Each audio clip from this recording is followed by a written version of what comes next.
주 안에서 사랑하는 창조교회 교우 여러분, 이렇게 따뜻하게 할렐루야로 맞아주셔서 감사합니다. 저와 여러분들이 오늘 이렇게 함께 예배를 드릴 수 있는 것, 이 모든 것이 하나님의 사랑으로부터 비롯되었고, 또한 우리를 너무 사랑하시기 때문에 더욱더 신앙인다운 신앙인, 우리를 좀 변화시켜 주시기 위해서 제대로 헌신할 수 있는 사람들로 바꿔주시기 위해서 저희를 함께 이렇게 불러주신 줄로 믿습니다. 저는 태어날 때부터 장로교인이고 태어날 때부터 교회를 다녀서 그냥 그런 줄 알았습니다. 제가 하는 일이 다 옳은 줄 알았고, 제가 생각하는 게 우리 교회에 표본쯤 되지 않을까? 이런 생각을 하고 살아왔습니다. 그런데 삶의 어떤 시점마다 주께서는 저희를 변화시켜 주시지 않습니까? 특별히 저에게 큰 도전을 준 예배가 있었는데, 그 예배는 수년 전에 아프리카 카메룬이라고 하는 나라에 가서 거기에 있는 현지인들과 함께 드렸던 예배, 또 세계교회의 장로교회 대표로 참석했던 분들과 함께 드렸던 그 예배가 저에게는 참 잊을 수 없는 충격과 도전, 또 변화와 헌신의 계기를 마련해 주었습니다.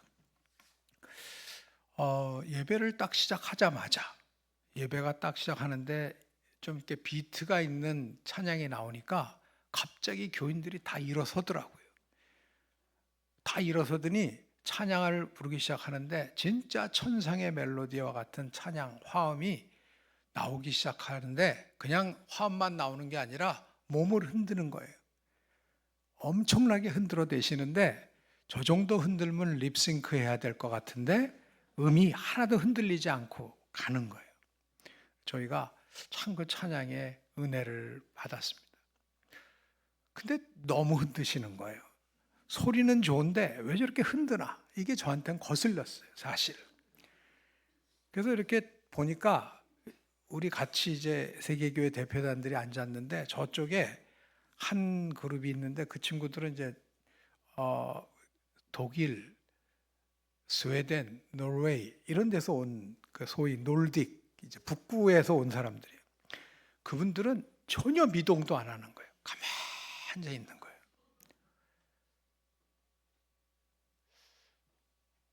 여러분, 흔드는 게 좋은 거예요? 가만히 있는 게 좋은 거예요? 어느 게 제대로 예배 드리는 겁니까? 순간 헷갈리더라고요. 찬양을 하는 건 좋은데 너무 흔드니까 뭐야, 좀 너무 흔드는 거 아니야? 이런 생각이 들었는데, 또 옆에 돌려보니까 너무 가만히 앉아 있으니까 그래서 우리 장로교가 그런 얘기를 듣는구나. 제가 옛날에 미국에 처음 갔더니 다른 교단 분들이 우리 장로교를 보고 이렇게 놀리더라고요. 우리 홍 목사님 여기 지구촌 목사님 잘 알잖아요. 우리가 여기서는 침례교 목사님들을 이렇게, 여긴 장로교가 너무 많잖아요. 너무 많다 그러면 좀 이상하지만, 하여튼 우리 한국에는 장로교가 좀 주류다 보니까 우리는 다 장로교인인 줄 알아요. 그래서 다른 교단 분들이 사실은 상처받는 일들이 꽤 있어요. 그래서 침례교 같은 분들이 상처를 받았대요. 근데 몰랐죠. 가해자들은 원래 잘 몰라요. 근데 이제 미국 가서 만났더니 침례교 목사님이 그러는 거예요. 우리가 한국에서 얼마나 힘들었는 줄 아냐. 당신들 여기서 좀 당해봐라 그러더라고요. 왜냐하면 미국에는 침례교가 다수니까. 그래서 그랬다는 거예요. 우리가 침례교도들한테 침침하다 그랬다는 거예요. 그러니까 농담으로 하는데 그게 상처가 되는 거예요. 상처가. 그런데 우리 보고 뭐라 그러냐면, 당신들은 냉장고라는 거예요. 냉장고. 그래서 근데 그게 무슨 뜻일지 사실 우리는 그렇게 냉장고 같이 지내본 적은 별로 없는데 라는 생각이 들었는데, 우리 북구의 자매 형제들을 보니까 왜 우리 보고 냉장고라 그러는지 알겠더라고요. 가만히 있는 거예요. 여러분은 어느 쪽이세요? 찬양할 때 가만히 은혜 받으세요? 흔드세요? 그래서 제가 우리 편을 봤어요. 우리 한국 대표단. 근데 우리 한국 대표단이 주로 라떼들로 구성되어 있기 때문에 이 남자 50대 중반 이상의 남성들이 주로 있었어요. 그러다 보니까 어떻게 하고 있냐면 앞뒤로 흔들거나 옆으로 이러고 있더라고요. 찬양 나오면. 여러분, 과연 어떻게 예배 드리는 게 신령과 진정으로 제대로 예배 드리는 거라고 얘기할 수 있겠습니까? 복음은 우리의 찬양과 경배를 받으실 삼위일체 하나님은 한 분이시지만 그 한 하나님을 찬양하는 모습은 매우 다르더라고요. 그런데 제 기준으로 보니까 막 흔드는 사람들을 보면 너무 열광주의인 것 같고, 너무 정신없이 열광주의인 것 같고, 또 반면에 너무 가만히 앉아있는 사람들은 너무 냉랭해 보이더라고요. 저 신앙이 저렇게 차서 되겠어? 이렇게 판단을 하고 있는 저 자신을 보고 많이 도전을 받았습니다. 이게 신앙을 나타내는 데는 굉장히 다양할 수 있구나. 즉 복음은 절대 불변에 타협할 수 없는 절대적인 것이지만 우리가 예수 그리스도로 말미암아 구원을 얻는 이 삼위일체 하나님에 대한 구원과 예수 그리스도를 통한 구원, 이것은 양보할 수 없는 복음이지만 그 복음을 표현하는 방식은 우리가 어떤 문화의 영향을 받았느냐에 따라서 매우 다를 수 있구나. 복음 안에서의 통일성과 복음 안에서의 다양성을 어떻게 조화할 수 있을까? 이것이 앞으로 21세기 우리 한국 교회와 세계 교회의 중요한 주제가 되겠구나라고 하는 도전을 받았습니다. 그 이후로 저는 노력을 하게 됐어요. 나와 다른 사람들, 나와 다른 이야기를 하는 사람, 다르게 표현하는 사람들을 보면 판단하기 전에 딱 순간적으로는 기분이 안 좋은데, 순간적으로는 기분이 안 좋아요. 뭐야? 이런 생각이 드는데 뭐야? 라고 생각하는 내가 왜 그런 생각하냐 보니까 나한테 선입견이 있는 거예요. 선입견이. 그래서 과연 이게 주님의 생각인지 조금 기다려 봐야 되겠다. 조금 더 기도하게 됐어요. 조금 더 공부하게 됐습니다. 물론 완전치는 않지요. 어쨌든 그때 저는 많은 도전 받았는데 그때 가장 큰 도전을 준 거는 노르딕 스타일이 아니고 북구 스타일이 아니고 흑인들의 그 아프리카 분들의 열정이었어요. 그 찬양, 그 흔듦.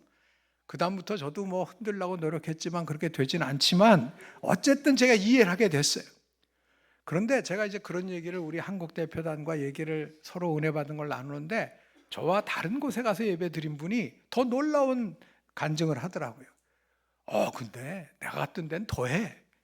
거기는 막 그냥 열광 뛰는데 막 뛰다가 더 재밌는 건 아니고 더 도전적인 거는 헌금 시간, 봉헌 시간이 됐는데 이 앞에 나오는데 다 사람들이 나와서 이렇게 제물을 바치더래요. 여러분 우리도 옛날에 시골에서 이 추수감사절 되면 이렇게 제물을 갖다 바치고 제단 꾸몄잖아요. 그런 식으로 이렇게 하나씩 농촌 마을이니까 들고 오시는데 이분들이 들고 오다가 요 앞에 딱 쓰면 갑자기 경기를 일으키더라는 거예요. 막 떨더라는 거예요. 그래서 지병이 도지셨나 보다. 그럼 빨리라고 하고서 딱 목사님 얼굴을 보는데 목사님이 너무 태어나더라는 거예요. 그러더니 막 흔들다가 딱 놓더니 거기다 이렇게 놓고 나가고 두 번째 사람도 그 자리에 오면 또 막 흔들고 놓고 나가고 그러더래요. 그래서 뭡니까?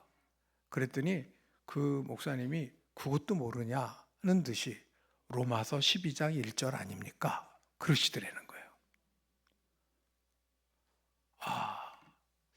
그 말씀을 우리가 나누면서 다시 생각을 해봤어요. 여러분, 사실 우리도 예배 꽤 열정적으로 드리잖아요. 우리도 예배 꽤 열심히 드리잖아요. 여러분, 우리도 예배 꽤 많이 드리지 않습니까? 10년 전, 20년 전보다는 못하고 우리 선배들보다는 못해도 그래도 전 세계적으로 보면 한국 교회가 예배 꽤 열심히 드립니다. 꽤 많이 모입니다. 그래서 전 인구의 5분의 1이 기독교인이 되었다라는 이야기를 들을 정도가 되었어요. 가톨릭 교인까지 합치면 하나님을 믿는다는 사람이 거의 30% 달할 정도가 되었어요. 그런데 여러분, 그래서 우리가 어찌 보면 하나님 앞에 큰 복을 받았잖아요. 가만히 생각해 보면 20세기 중반부터 21세기 초반까지 전 세계에서 가장 복을 받은 나라와 민족을 꼽아라. 그 복을 구체적으로 정치적 민주화의 복, 경제적 풍요의 복, 거기다가 사회문화의 풍성함, 거기다가 더한 건 영적인 충만함, 풍성함. 이렇게 복을 복합적으로 본다면 그 복을 받은 나라와 민족 중에 대한민국을 빼고 이야기하기가 어렵잖아요. 그 정도 복을 받았고 교회가 이렇게 풍성해졌는데 오늘 대한민국은 왜 이럴까? 오늘의 우리는 왜 이럴까? 특별히 우리 라떼들, 우리 지금 여기서 제가 편한 사람은 목사님밖에 안 계시니까 홍 목사님과 우리 같은 라떼들, 우리는 진짜 엄청난 복을 받아 누린 세대 아니에요? 저희가 대학 시절만 해도 우리나라는 진짜 못 살았어요. 진짜 별로 이 땅에 태어난 게 행복하지 않았어요. 저는 은혜 받기 전에. 은혜 받고 나니까 좀 변하더라고요. 그리고 우리가 엄청 복을 받았어요. 그래서 저희가 지금은 전 세계에 세계 선교, 어디 가나 세계 선교를 다 하잖아요. 지금도 선교 자유 탐방 여행 가신다는데 어디 가보세요. 우리 선교사들 안 계신가? 제가 미국이나 독일에 신학교 책임자들과 아프리카, 인도네시아, 브라질, 남미 같이 이렇게 방문해 보면 우리 동문들 선교사, 우리 교단 선교사, 아니 우리 한국 선교사가 안 계신 데는 어디도 없어요. 그러니까 이 사람들이 보고, 야, 너희는 CIA냐? 어디 가도 다 누가 있고 어디 가도 최신 정보를 갖고 있어요. 그 동네에 뭐가 필요하다. 그 동네에 어떤 게 필요하다. 여러분, 하나님께서 우리에게 이런 복을 주셨는데, 근데 우리가 만약 이대로 끝난다면 저는 주님 앞에 굉장히 죄송스러운 마음이 들 것 같아요. 그렇게 복을 받았는데 지금 우리가 만약에 이대로, 특별히 우리 기성세대가 이대로 간다면 뭘 남기고 갈까? 이 땅의 문화가 뭘 남을까? 첫 번째, 주님한테 제일 죄송스러운 거는 감사가 없어요. 어디 가나 감사가 없어요. 불평, 불만만 다 있지 감사가 없어요. 하나님께 엄청난 복을 받아 누렸는데도 불구하고 우리는 감사가 참 세상에도 없고 심지어 교회 안에 신앙인들 사이에도 감사는 찾아보기가 어려운 현실 아닙니까? 그래서 만약에 이대로 주님, 우리 아버지 만나면 굉장히 죄송스러울 것 같아요. 아버지께서 지난 수십 년간 우리에게 엄청난 걸 부어주셨는데 기껏 한다는 얘기가 왜 이거밖에 없습니까? 우리는 왜 더 뭐가 잘 돼야 되는데 왜 이거밖에 안 됩니까? 라고 불평과 불만을 하고 있는 우리의 모습이 우리 아버지 앞에 참 죄송스럽습니다.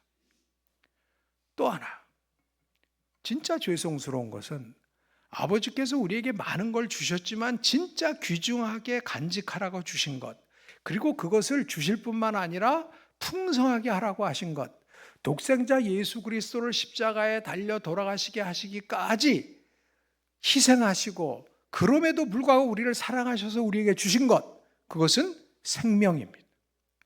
생명. 그리고 그 생명을 풍성하게 하라고 우리에게 복음을 허락하시고 우리에게 성령을 허락하셨잖아요. 그런데 우리는 그 생명을 도대체 귀하게 여기지 않는 문화를 만들어내고 있어요. 자살률 세계 거의 1위. 이렇게 살려면 살 필요 없어. 이렇게 살려면 태어날 필요도 없어. 출산율 세계 최저. 어쩌다가 우리가 이런 문화를 만들어 놓았습니까?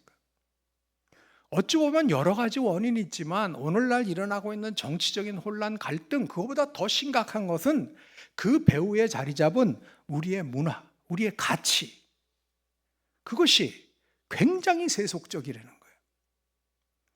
여러분, 우리가 공산주의를 제일 반대하죠. 기독교와 공산주의가 맞지 않습니다. 거의 상극의 관계에 있습니다. 왜 그러냐? 여러 가지 이유가 있지만 근본적으로 공산주의는 유물론이라는 거 아닙니까? 유물론. 모든 것이 물질이 가장 중요하다.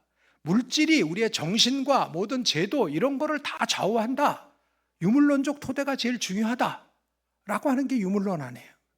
그런데 여러분, 지금 남한과 북한에 어디가 유물론자들이 더 많은 것 같습니까? 아무도 제대로 모르지만 짐작컨대 남한에 많은 것 같아요. 왜? 뭐니 해도 머니를 믿는 사람들이 남한에 많아요. 인구가 많아요. 북한에도 유물론자들이 물론 많지만 어떻게 기독교인이 30%가 된다고 20%가 된다고 하는 나라에 문화가 이렇게 물질주의 문화가 확산이 되고 하나님이냐 만몬이냐 오죽하면 성경이 그 만몬에 대해서 하나님을 믿을 거냐 만몬을 믿을 거냐 너희가 잘 분별해야 된다. 오죽하면 예수님께서 이 땅에 오셔서 받으신 첫 번째 시험이 뭐냐? 돌로 떡을 만들어라. 즉 당신이 하나님의 아들이었든 세상을 구원하려고 하든 경제의 문제를 해결해라 라는 유혹 아니었겠습니까? 이것을 받은 게 유물론자들이란 말이에요. 공산주의란 말이에요. 그런데 그걸 압도할 만한 영적 가치와 문화를 창출해야 될 터인데 오늘 우리는 진짜 물질주의 문화를 뭐니 해도 머니가 최고라는 문화를 우리가 이대로 남겨놓고 간다면 주님 앞에 참 죄송스러울 것 같습니다. 어쩌다가 이렇게 되었습니까? 제가 저 자신을 반성해 보니까 저도 여기서 예외가 아니죠. 반성해 보니까 참 예배도 많이 드렸는데 태어나서부터 교회 다녔고 또 목사가 될 줄로 알고 얼찍부터 나는 목사다라고 생각하고 살았고 그래서 예배도 많이 드렸는데 가만히 보니까 제가 드렸던 예배, 제가 드렸던 기도, 제가 드렸던 찬양 중에는 너무나 립 서비스가 많았다는 거예요. 입술로만 드리는 기도, 입술로만 드리는 찬양, 입술로만 드리는 예배가 너무도 많았다. 그래서 사도 바울을 통해서 주께서 권면하십니다. 강권하십니다. 내가 너희가 지금까지 받았던 하나님의 사랑으로부터 너희를 권하노니 이제부터는 입술이 아니라 너희의 몸을 원어 성경에 보면 몸들 한 사람 한 사람의 몸, 즉 일상의 삶을 하나님이 기뻐 받으시는 거룩한 산 제물로 드리라. 이것이 너희의 드릴 영적 예배니라. 보통 우리가 영적이라고 하면 알 수 없는 방언을 하거나 통역을 하거나 신유의 은사를 생각하는데 물론 그런 초자연적인 역사도 영적인 예배에 속할 수 있지만 여기서 얘기하는 영적이라는 것은 하나님의 말씀에 합당한 이라는 뜻입니다. 영어 성경에 보면 이것을 spiritual service라고 번역한 데도 있지만 또 어떤 성경에는 reasonable service라고 표현했어요. 그건 뭐냐? 좁은 계몽주의적 이성이 아니라 하나님의 말씀, 하나님의 도에 맞는 예배. 그게 바로 우리의 삶을 하나님 앞에 드리는 예배라는 것입니다. 가만히 생각해 보면 저희가 일요일을 주일로 구별해서 이렇게 나와서 열심히 예배를 드립니다. 굉장히 중요합니다. 그렇지만 주께서는 일요일만의 주인이 아니시죠. 월요일부터 토요일까지도 우리 주님은 주님이셔요.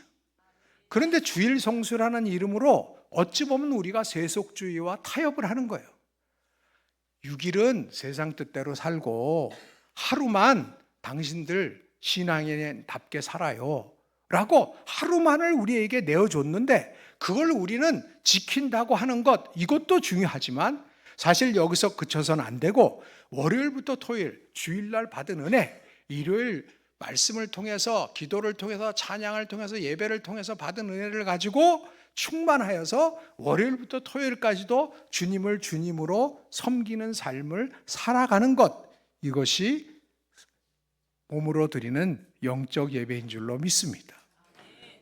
예배당 안에서 이렇게 예배를 드리는 것도 중요하지만 우리 주님은 예배당 안에서만 주인 되기를 원하지 아니하시고 우리의 가정, 우리 일터, 우리 지역사회에서도 주님은 주님으로 인정받기를 원하시지 않겠습니까? 여러분, 많은 사람들이 오늘날 교회들이 왜 그러냐, 교회가 교회답지 못하다라고 불평합니다. 상당히 맞는 지적들이죠. 그럼 우리가 어떻게 교회다운 교회를 세워가겠습니까? 저나 홍 목사님 같은 목사들이 제대로 해야 되는 것 맞습니다. 장로님들이 제대로 하시는 것 맞습니다. 재직들이 더욱더 헌신해야 되는 것 맞습니다. 그렇지만 이건 뭐예요? 교회다운 교회를 이루기 위한 필수 조건이에요. 필수 조건, 필요한 조건이면 틀림없지만 충분하진 않아요. 진짜 교회다운 교회가 되려면 목사가 목사답게, 장로가 장로답게, 재직들이 재직답게 헌신하는 것 물론 필수적으로 필요하고, 그 다음에 충분해지려면 진짜 중요한 것은 저와 여러분, 바로 교회인, 교회를 이루고 있는 저와 여러분 한 사람 한 사람이 신앙인다운 신앙인 되는 것, 하나님의 딸다운 딸, 하나님의 아들다운 아들이 되는 것만큼 우리 교회는 교회다운 교회로 건강하게 세워질 줄로 믿습니다.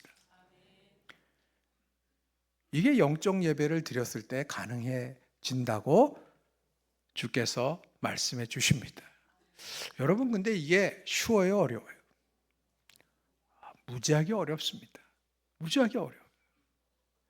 주일날은 될 것 같아요. 주일날은 될 것 같은데 월요일날 딱 가면 그때부터 달라져요. 왜냐?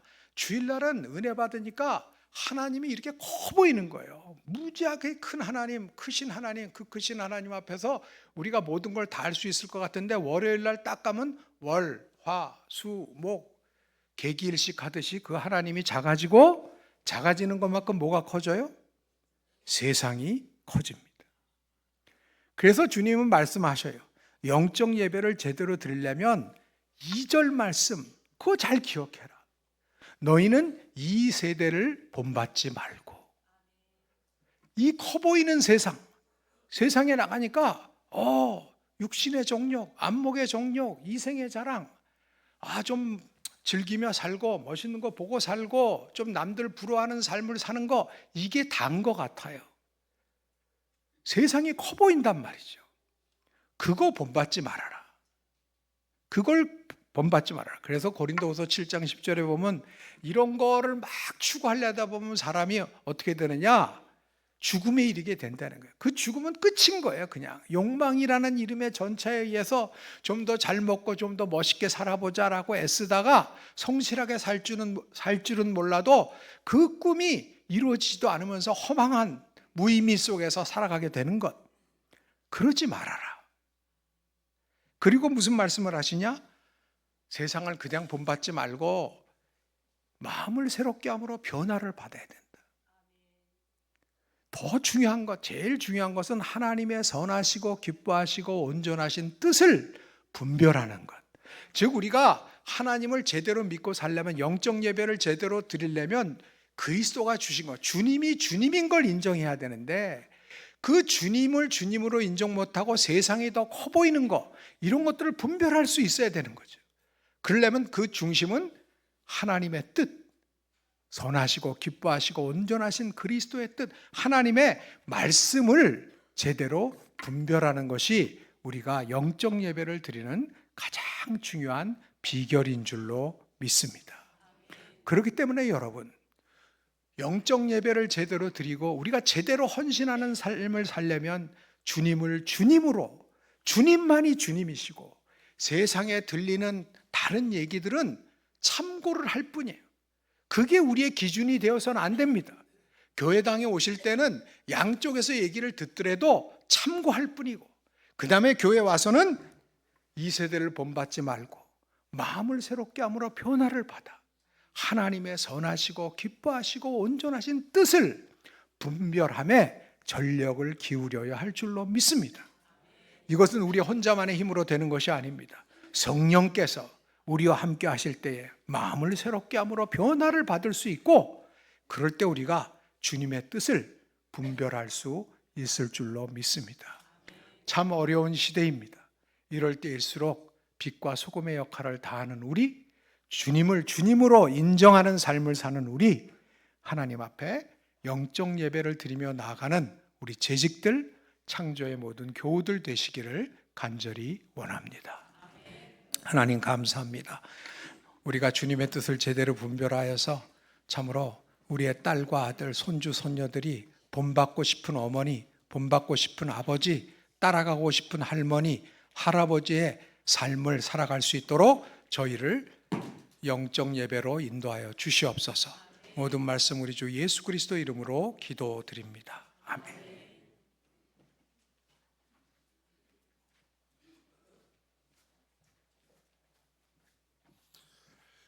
우리의 예배가 이 땅을 바꾸고 우리의 예배가 하나님이 찾으시는 그 예배자가 되어 하나님 앞에 영광 돌리는 우리 일상의 예배, 삶으로 하나님의 뜻을 펼쳐가는 영광의 예배로 주님이 세워주실 줄 믿고 우리 재직들과 우리 창조교회 교우들의 모든 헌신을 주님이 이 은혜 가운데 세워주실 줄 믿습니다. 우리 함께 312장 우리 결단의 찬양으로 주님 앞에 올려드리겠습니다.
일어나서 찬양하시겠습니다. 주 찬양하고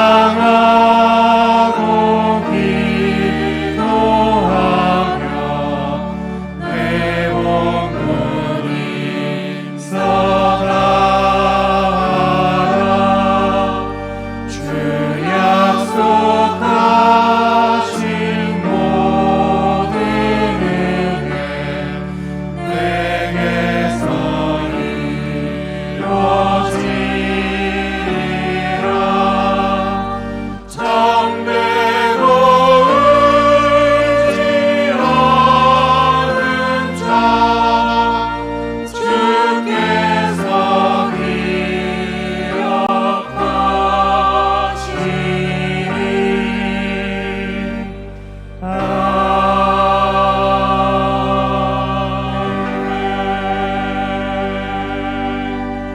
지금은 우리 주 예수 그리스도의 무한하신 은혜와 하나님 아버지의 그 크시고 세심하신 사랑과 이 은혜와 이 사랑이 바로 오늘 나의 딸과 아들, 손녀, 손주, 자매, 형제 모두를 위한 것임을 깨닫게 하여 주시는 성령님의 역사하심과 교통하심이 이제는 입술로만 예배하지 아니하고 나의 삶으로 예배하며 일요일만 예배하지 아니하고 월요일부터 토요일까지도 주님을 주님으로 인정하는 삶을 살도록 애쓰며 예배당 안에서만 예배하지 아니하며 나의 가정과 일터와 지역사회에서도 주님을 믿는 딸답게 아들답게 살아가기를 다짐하는, 제대로 헌신하기를 다짐하는 창조의 모든 재직과 교우들 머리 위에 지금부터 영원토록 함께 없시기를 간절히 축원하옵나이다. 아멘.